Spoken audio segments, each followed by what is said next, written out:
a questão da pesquisa. Sim, eu vou falar sim. Então, o que eu vou apresentar aqui são dados sobre cuidados pós-hospitalares, que é o que a Premium Care faz tão bem, né? O exemplo que a Premium Care tem feito. A Premium Care existe muito mais tempo, vocês sabem melhor que eu, mas eu vou mostrar os dados dos últimos 4 anos, de 2018 para 2021, de uma maneira bem condensada, com as primeiras avaliações que a gente tem feito, mas para gerar uma conversa entre nós aí, assim que eu acabar a minha apresentação de 15 minutos, tá? Então, eu sou o Marlon, vários me conheceram na pizza no dia do médico, foi um prazer estar com vocês ali, e eu tenho feito essa atividade de levantamento de dados e pesquisa junto com apoio muito importante aí do Dr. Frederico, o Marcelo também, e a gente escreveu esse estudo, que é tentar entender os pacientes em cuidados pós-agudos, perfis e preditores de sucesso, com os dados da Premium Care de todas as unidades que tem aqui na cidade de São Paulo, né?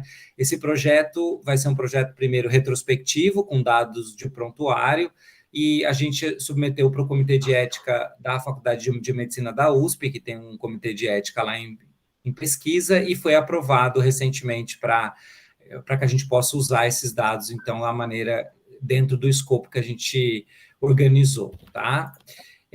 Basicamente, vocês sabem melhor do que eu, o que a gente tem feito, então, é usado dados do MV, da Premium Care. A gente começou usando dados bem simples, os mais que a gente pudesse elaborar de maneira mais rápida, e a ideia é que mais para frente a gente aprimore isso para que a gente possa usar dados um pouco mais elaborados. Então, o primeiro gráfico que eu vou mostrar é da onde os pacientes que são atendidos na Premium Care vêm, né?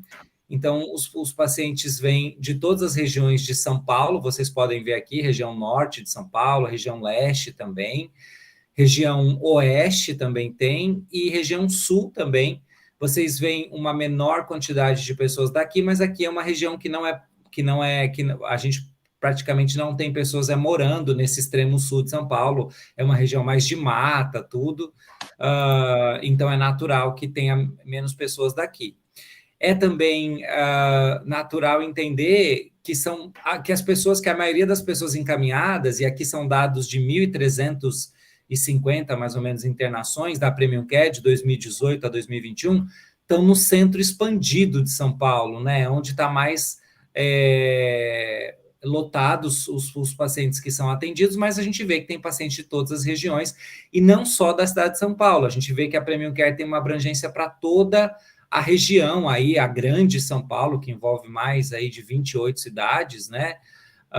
O ABC também, a região aqui de Barueri e tudo, e também alguns pacientes vindo da região ali litorânea, né? Do litoral, perto de São Paulo, Santos, São Vicente, ali a gente tem pacientes também.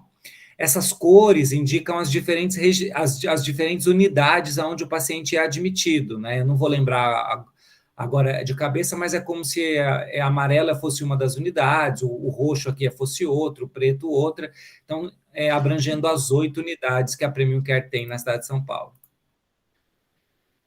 Qual a prevalência de idade, né? A gente percebe que a maior prevalência são pacientes idosos, então há um predomínio muito grande, aí maior que 50% de pacientes de 60 anos ou mais, né? No ano de 2018, essa prevalência era até um pouquinho maior de pacientes com 60 anos ou mais. No último ano houve uma diminuição discreta, talvez é pela Covid, isso, alguma coisa tenha mudado, mas o fato é que a grande maioria são pacientes idosos, sendo eles fazem a maioria do perfil que é atendido na empresa, então. Em termos de masculino e feminino, a gente tem mais ou menos metade de masculino e feminino, não há uma diferença grande que a gente possa fazer uma análise disso, mas é meio a meio de homens e mulheres, então. Uma coisa que a gente vê que houve uma mudança importante nos últimos 4 anos é que a principal causa disparada de atendimentos em 2018 eram cuidados continuados. Então, a gente divide a empresa, né, o cuidado de saúde, em cuidados paliativos, em cuidados de transição e cuidados continuados. O que a gente percebe, claro, em 2018, essa categoria cuidado de transição praticamente não existia, isso também tem um impacto nessa análise, mas é fato que ela vem ganhando cada vez mais espaço em 2021, espaço principal da empresa, principalmente pela Covid também, mas é uma tendência que isso se mantenha mesmo após a pandemia, depois de um aumento maior para o cuidado de transição, em detrimento de uma redução dos cuidados continuados, e o cuidado paliativo tendo ali também, teve um aumento bastante importante em 2020, depois uma diminuição, talvez é pela Covid, mas ficando ali ao redor de 15%, né, de cuidados paliativos.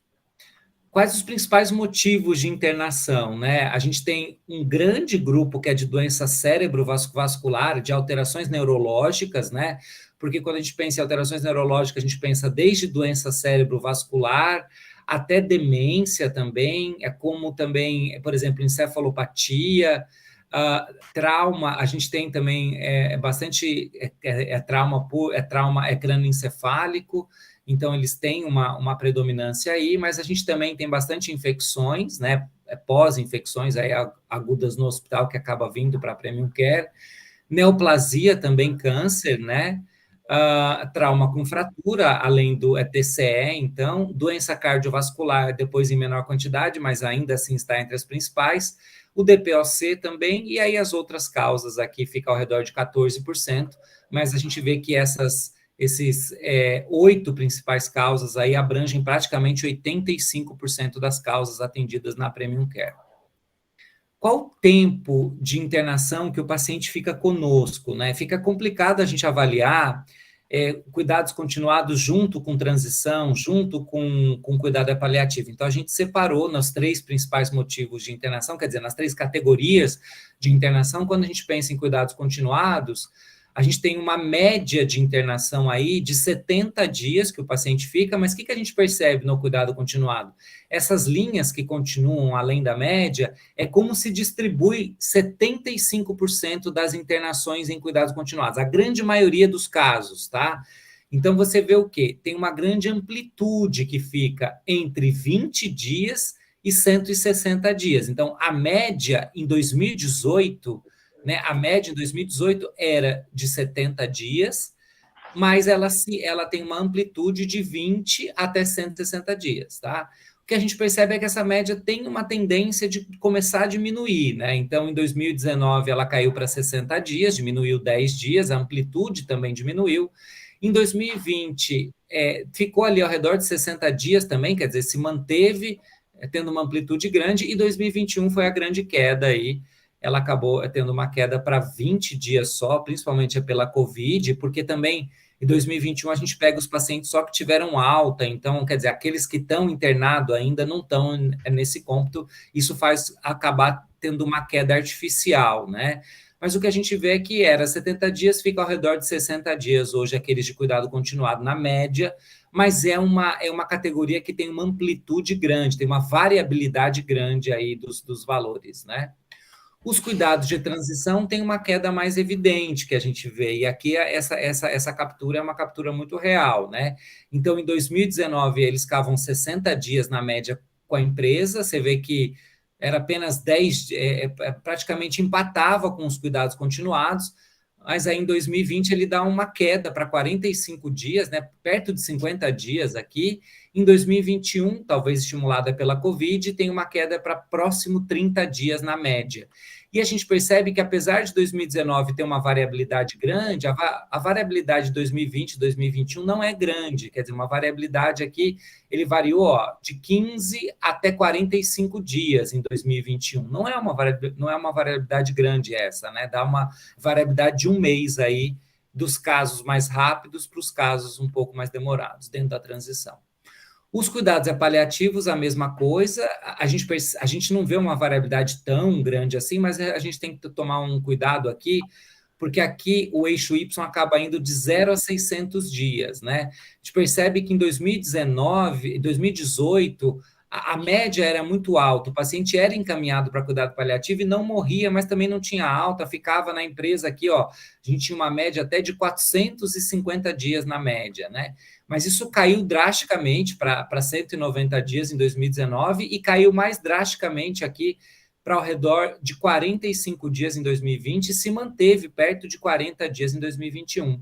Então, a gente vê que veio uma redução e o cuidado paliativo parece estar se formando muito essa ideia, o paciente sendo encaminhado mais no momento adequado, quando ele vem porque realmente é cuidado paliativo e acaba morrendo mesmo na empresa, tendo que é o desfecho que era esperado, que ele não voltasse a se reinternar e falecesse na empresa, né? Aqui, olhando de um outro ângulo, esses mesmos dados que eu apresentei para vocês, é se o paciente ele permanece mais ou menos de 90 dias na empresa, porque acaba que 90 dias é um período chavão aí que as operadoras não querem que o paciente de jeito nenhum fique mais de 90 dias. Se ficar muito tempo, que seja até 90 dias no máximo, né? Então, a gente vê que no cuidado continuado, a gente tem que 60% fica menos de 90 dias, mas a gente tem 40% dos casos que ficam mais de 90 dias, acaba sendo um tendão de Aquiles aí, né? Mas nos cuidados de transição, praticamente 90% deles ficam até 90 dias, né? 90% é muita coisa, né? Quer dizer, quase todo mundo fica menos de 90 dias e você resolve o problema dele, né? E no cuidado paliativo, a gente tem essa média mais ou menos de 60 dias aí. Mas eu não acho que eu não vou mostrar esse dado, porque acho que não dava tempo, era muita coisa. O que a gente percebe é que o índice menor que 90 dias está aumentando a cada ano que passa. Em 2018 eram menos pessoas que ficavam menos de 90 dias, e em 2021 aumentou bastante a porcentagem, tanto no cuidado continuado, tanto no cuidado de transição, quanto no paliativo, de pessoas que ficam menos de 90 dias na empresa. Isso vem se concretizando melhor, né? Então, aqui eu mostro para o geral, eu não divido por causa, né? E vocês veem que é isso que eu falei mesmo, ó. Em 2021, mais de 90%, 91% ficou menos de 90 dias, né? Então, quase todo mundo, 9 a cada 10 pacientes, mais de 9 pacientes a cada 10 ficaram menos de 90 dias. E essa porcentagem foi aumentando ano a ano e teve um aumento muito grande com a pandemia. Como é que foi o desfecho desses pacientes, né? Esses dados eles estão sendo atualizados, eu não consegui atualizar ainda, porque eu não consegui juntar a planilha antiga com a nova, depois de uma revisão que o Dr. Frederico fez, mas o que a gente percebe é que existe, sim, uma grande porcentagem de casos, por exemplo, no paliativo, a gente vê que quase 84% dos casos encaminhados para cuidado paliativo, o paciente veio a óbito na empresa, né? Isso é interessante, porque o paciente em cuidado paliativo exclusivo veio para falecer mesmo, não no hospital, né? Além disso, a gente tem aqui que quase 10% tiveram alta para casa, quer dizer, eles acabaram ficando estáveis e a gente deu alta para ele falecer em casa. Então, quase 90% dos casos do cuidado paliativo, ou ele morreu na empresa, ou ele teve alta para casa, então a gente resolveu.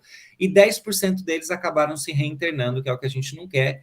O cuidado de transição e cuidados continuados, a gente tem esse dado aqui, que ao redor de 30% tiveram que reinternar, mas esse dado vai cair para ao redor de 15% que reinternaram após a revisão que o Dr. Frederico fez. Eu não consegui juntar os dados na planilha ainda, eu não consegui casar a planilha, mas cai para ao redor de 15% de rehospitalização, e aí a gente tem aí ao redor de alta que a gente dá para a transição, fica ao redor de 75%, e 10% ali, ao redor de 8%, a gente tem óbito na empresa, é mesmo aqueles que vêm para a transição, e o cuidado continuado tem uma média de óbito maior, que gira ao redor de 25%. Então, no cuidado continuado, 1 a cada 4 acaba morrendo, né, na empresa, porque são pacientes muito graves mesmo, com doenças que não têm reversibilidade, né? Eu acho que aqui, isso. Aqui eu já estou falando um pouco, e eu já vou para o final dos dados, eu já estou falando um pouco da questão da Covid versus não da Covid aqui, né? Então, o que a gente teve de caso de Covid o ano passado, né? Aqui é dados mais ou menos de 130 pacientes, tá? O que a gente teve? Que da Covid, a grande maioria veio para a transição, né? É o que a gente esperava mesmo. Mas mesmo dentro da Covid, a gente teve aqui, 5% dos casos vieram para paliativo, mesmo com diagnóstico de Covid, né? Ele veio com Covid, por Covid, mas para cuidado paliativo. E ao redor de 20% para cuidado continuado, mesmo tendo Covid, né? Mas a grande maioria era a transição mesmo, né? E a gente conseguiu deshospitalizar esse paciente em 85% dos casos, e 15% acabou rehospitalizando, né? E teve a taxa daqueles que morreram, que é justamente aqueles que vieram para cuidado paliativo, né? E aí, qual que é a média de tempo de internação que o paciente de COVID ficou? 20 dias na média, né? Você vê que é uma média muito baixa. Isso que fez cair também bastante os números do ano passado, né? E o paciente por COVID ficou entre, quando a gente pega a variabilidade, entre 10 e 40 dias, né? Tendo uma média de 20 dias aí. Quando a gente compara com outras infecções, né? Eu só peguei aqui outras infecções que eu pudesse comparar. A média de outras infecções na Premium Care é de 40 dias. Então, a COVID acabou ficando a metade do tempo, porque foi aquele movimento de deshospitalizar, desafogar os hospitais, e a gente acabou pegando pacientes menos graves aí, ou a gente foi mais efetivo na COVID. Eu estou quase acabando, e depois eu vou abrir para perguntas. Eu acho que esses dados, eu dei uma enxugada neles, eles ajudam a gente começar a formar um quebra-cabeça para entender mais o que a gente tem atendido na Premium Care, né? Houve um impacto muito grande da pandemia, então é evidente isso, a pandemia mudou o que a gente tem visto, mas o que vinha acontecendo já é um envelhecimento populacional muito importante. A Premium Care acaba tendo o idoso como principal cliente, o principal paciente que a gente atende. Então, eu acho que a pandemia acelerou um processo que já ia ser acelerado muito por cada vez mais os hospitais agudos atendendo pacientes idosos e que vão precisar cada vez mais de cuidados de transição, né? E aí mostrando que para idosos o que a gente precisa é de um cuidado continuado, não só no hospital, mas um cuidado pós-agudo, e que a Premium Care vem para preencher essa lacuna. E cada vez mais a gente vai ter o hospital para um cuidado muito agudo, rápido, mas antes do paciente ir para casa, que era o mais comum, ir do hospital para casa, é provável que a pandemia acendeu a lanterna, a luz para isso, de que o paciente, muitos deles, aqueles pacientes com várias doenças, acabam precisando de um cuidado pós-agudo para depois ir para casa. Então, ele passa pelo hospital, depois ele venha para o cuidado pós-agudo e daí ele vai para casa. Acho que é isso que está se desenhando, né? E o que a literatura pede que os cuidados pós-agudos em si estejam atentos, né? Ao tempo de permanência, que é alguma coisa que eu debati aqui, eu trouxe para vocês, a prontuários eletrônicos muito bem informados, para a gente ter uma informação rica, né?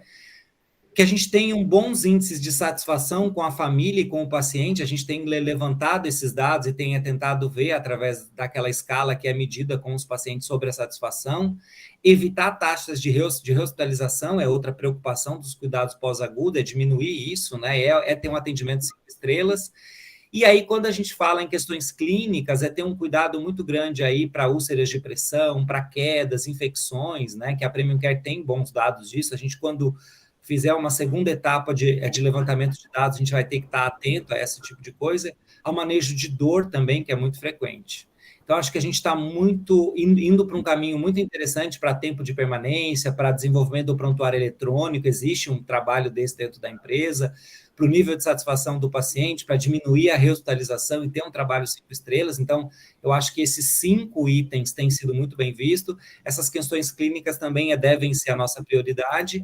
E eu acho que era isso que eu queria falar, e já vou abrir, já deu os 15 minutos agora, abrir para vocês de que maneira esses dados surpreendem vocês e o que vocês querem falar, dúvidas, perguntas, vamos conversar um pouco, que tem tempo para a gente para isso. O mais interessante agora é esse bate-papo. Obrigado, Marlon, espetacular, cara, obrigado mesmo. Obrigado pela apresentação. Gostei dessa versão short version, mais em cima do que precisa mesmo, né? Muito bom. Muito bom, muito bom.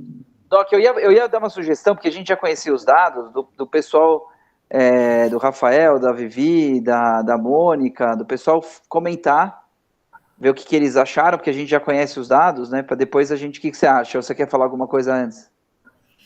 Não, eu só queria complementar duas coisas. Uma que o Marlon falou, que a gente fez uma revisão das reinternações, né? Que num primeiro momento tem um valor até um pouco mais alto do que a gente imaginava, e eu revisei dos 357 pacientes que estavam constando lá no sistema como reinternados, na verdade foram 169 só reinternados, né? Então é uma Por isso que o mudança. número cai para metade, né? Então a gente fica ali ao redor de Exatamente, 14, 13%, na verdade, reinternação, e não 29%, que era o que a gente estava tendo, né? exatamente. Que me parece mais compatível com a realidade. Esse número me parece E, razoável. e agora eu estou fazendo uma outra revisão, que ela é um pouco mais complicada, que revisar a complexidade do paciente que foi atribuída ao caso quando da internação, né? O paciente de alta, média e baixa complexidade, né? É uma revisão mais complicada porque eu estou revisando todos os pacientes, né? Mil e quanto, Marlon? 1.350. Passei da metade, eu estou precisamente no 701. Já passou da Né? Eu comecei a metade. fazer essa revisão no ano passado e tenho feito aí nas minhas horas vagas, e isso vai mudar também, é interessante, porque o que a gente vinha observando, né, de uma observação grosseira, é que a complexidade dos pacientes tem aumentado, né? E isso a gente vai poder ver direitinho, assim que terminar isso, a gente reforma esses dados aí. Eu nem trouxe os dados de complexidade que a gente tinha levantado em virtude disso, porque eles não eram fidedignos com o que a gente percebe da empresa, né? Aham, perfeito. Queria ouvir aí a Mônica, a Viviane, Eu o acho que agora, Rafael, o Fernando. exatamente. Que eu, Marlon e o Frederico já conversamos bastante vezes sobre o assunto. Claro que a gente vai falar alguma coisa, mas queria ouvir vocês. E é interessante porque uma coisa é a gente estar com a planilha na mão e ver o dado, outra coisa é a gente estar atendendo no dia a dia, estar na linha de frente, estar vendo o paciente, estar sentindo como é que é. Então, acho que traz muita riqueza para a gente ter ideias boas quando a gente ouve os dois lados, né? O lado do dado que é pelo prontuário, mas o dado vivo ali do dia a dia, dessa vivência, ela é muito importante também, né? Captar isso. Com certeza, com certeza.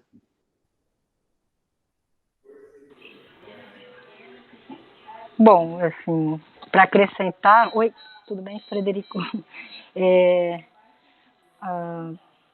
O que eu sei, assim, eu percebi, realmente, intuitivamente, a gente não faz conta, não fez gráfico nenhum, mas intuitivamente é bem isso que a gente observa, né? Que por conta do Covid mudou bastante o perfil, o tempo de internação que a gente tem sido um pouco menor, só que a gente, não sei se é pelo perfil da gente, a gente pega alguns pacientes que a gente ultrapassa os 90 dias, na verdade, alguns pacientes nossos, que a gente não consegue, na verdade, a gente acaba mudando para cuidados continuados, que a gente fala, né? Ele acaba... Mônica, dentro dos pacientes em cuidados paliativos, você percebe uma melhor indicação dos hospitais, assim como o Marlon levantou, uma consolidação melhor na compreensão, sei lá, que o setor está se moldando, consegue indicar melhor os pacientes em paliativos, que é o que os gráficos... A gente tem recebido mais, desde quando a gente começou, no começo era bem diferente de hoje, né? Ainda eu acho que a gente acha, né, Vivi, que tem bastante dificuldade ainda, né? Às vezes tem alguns perfis de paciente que não tem nada a ver, né? Vem como reabilitação, um paciente muito, muito comprometido.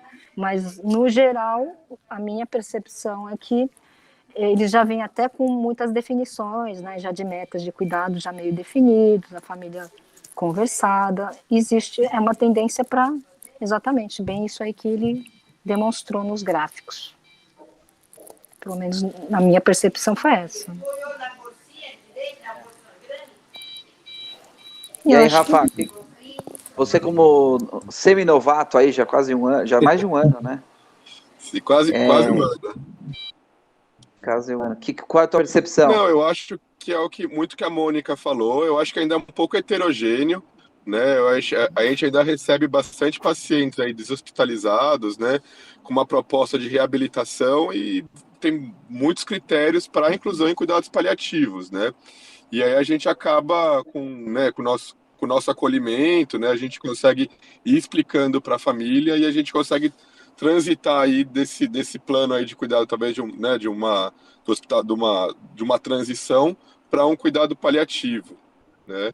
E às vezes a gente também acaba vendo alguns pacientes indo a óbito também que tem esse critério de cuidado paliativo e às vezes a família não aceita, né? Então às vezes tem um pouco de dificuldade de aceitação hoje em dia menos, né? Mas tem uma porcentagem aí da família que é um paciente que tem critério, mas a família não aceita. Então a gente acaba não colocando como cuidado paliativo, né? Não, mas legal. Fernando, eu sei que você acompanhou no final. Você está aí, Fernando? Tá participando? Estou sim. Tudo bem? Boa noite aí, todo mundo. O Fernando é nosso fisiatra aí, coordenador da fisiatria. Marlon, eu não sei se você chegou a ver os dados a estatística dos pacientes de transição, Fernando? Não chegou a ver, né? Eu cheguei a ver, sim. Isso Qual a eu tua acho opinião? que é um detalhe, na verdade, que eu estava conversando com a Mônica agora há pouco, lá no Campo Belo também, né? Eu acho que tem essa questão realmente da tipologia do paciente.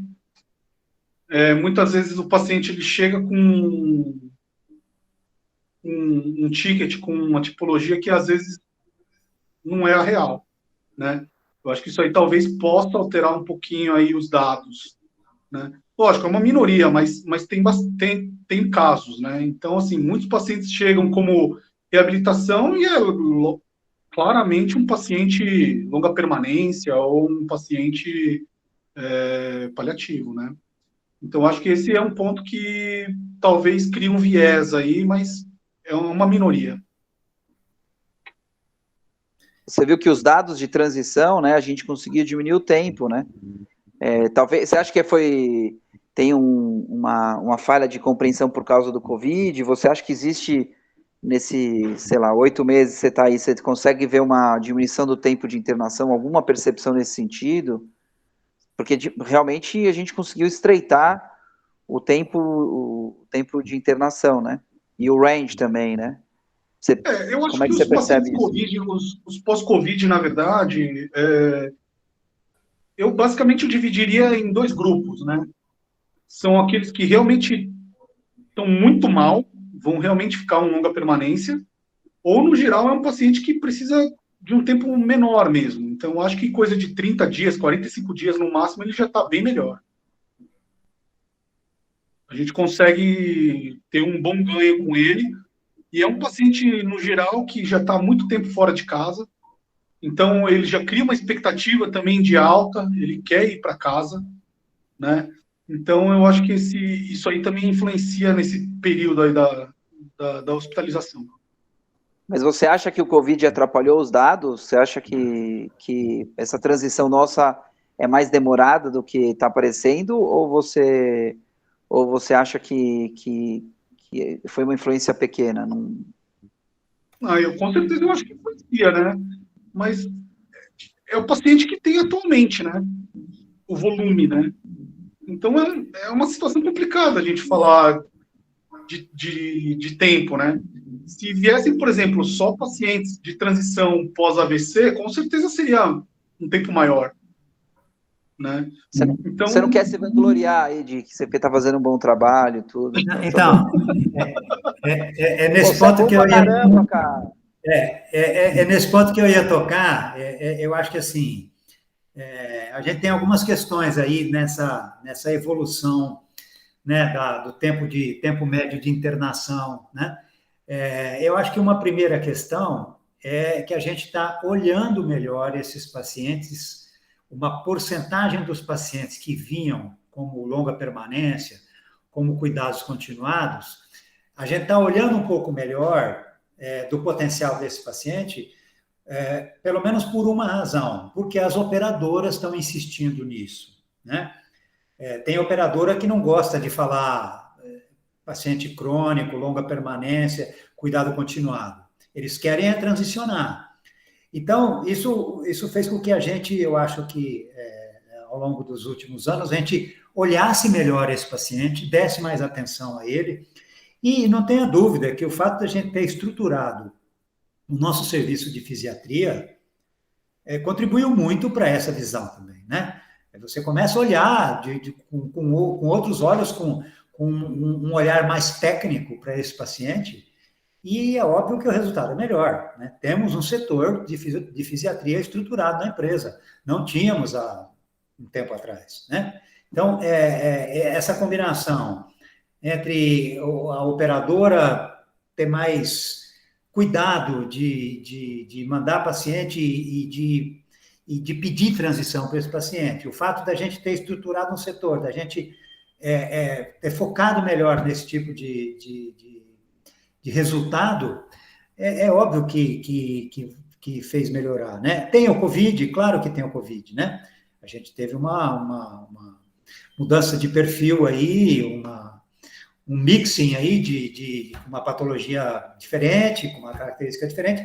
Vamos ver esse ano, né? É interessante porque estou curioso para ver 2022 como é que vai ser. A gente não vai ter Covid praticamente, né? Zero de reab pós-Covid. Vamos ver como é que isso... a gente vai voltar a ter os dados que a gente tinha em 19? Eu acho que não.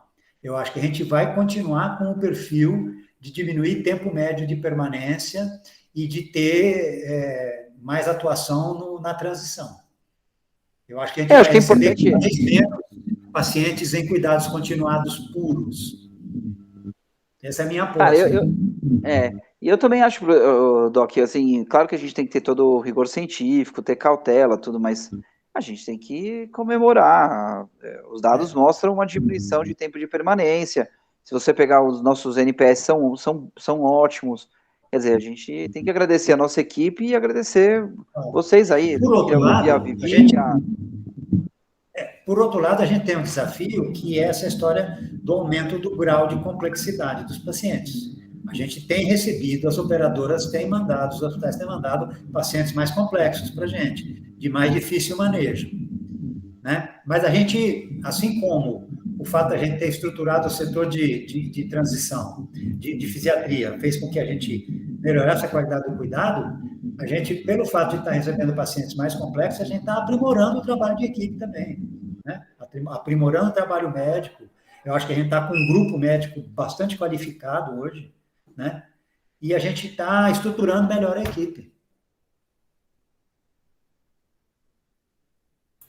Quer falar, Fernando? Você levantou a mãozinha sem querer aí. Não, eu queria falar. Eu concordo com o Dr. Frederico. Eu acho que a gente conseguiu, na verdade, chegar num ponto, isso juntando equipe multidisciplinar, todo mundo, eu acho que essa visão realmente de conseguir reduzir a complexidade do paciente. Isso aí também vai alterar nesse tempo de permanência desse paciente em transição, né?